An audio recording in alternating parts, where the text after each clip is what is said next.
మరీ ఇంత చీపా? నిజంగా అది ముందే నాకు తెలుసుంటే అసలు ఈవెంట్కే వచ్చేవాడిని కాదు.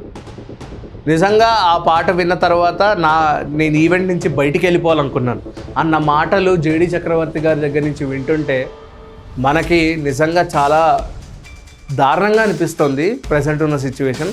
ఒక సినిమాని ప్రమోట్ చేసుకోవడం, ఒక ఇంపాక్ట్ క్రియేట్ చేయాలనుకున్నాను, ఈ జనరేషన్కి నేనేంటో చూపించాలనుకున్నానని చెప్పేసి అదేదైతే ఆ బ్యాడ్ వర్డ్స్ ఉన్నాయో, ఆ 3 మాటలు ఏవైతే పిచ్చి మాటలు ఉన్నాయో, ఆ పిచ్చి మాటల్ని ప్రభాకర్ గారు, ప్రొడ్యూసర్ గారు వీళ్ళందరి యాక్సెప్టెన్స్, వీళ్ళందరూ ఒప్పుకోకపోయినా నేను కావాలని నా ఇంటెన్షన్తో సినిమాని ఇంపాక్ట్ఫుల్గా క్రియేట్ చేద్దామని చెప్పేసి తీసుకున్న మాటలే అని చెప్పి యాటిట్యూడ్ స్టార్ చంద్రహాస్ గారు అయితే చెప్పడం జరిగింది.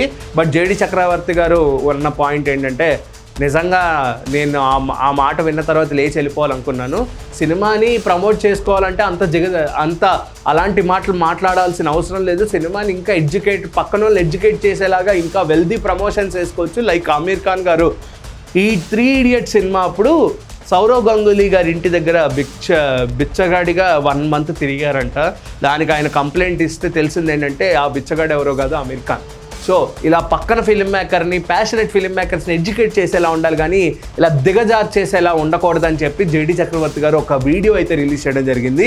అది చూసిన తర్వాత హ్యూజ్ రెస్పెక్ట్ ఆన్ జేడి చక్రవర్తి గారు. సో మీరేమనుకుంటున్నారు? ఎవరు కరెక్ట్? చంద్రహాస్ గారు కరెక్టా, జేడి చక్రవర్తి గారు కరెక్టా అనేది కింద అయితే కమెంట్ చేయండి. అసలు ఈ వీడియో ఎంత దూరం వెళ్తుంది, ఎంత వైరల్ అవుతుంది, ఇంకెంతమంది స్టార్స్ రియాక్ట్ అవుతారు దీని మీద అనేది పెద్ద క్వశ్చన్ మార్క్. సో మీరేమనుకుంటున్నారో తప్పకుండా మాకు తెలియజేయండి.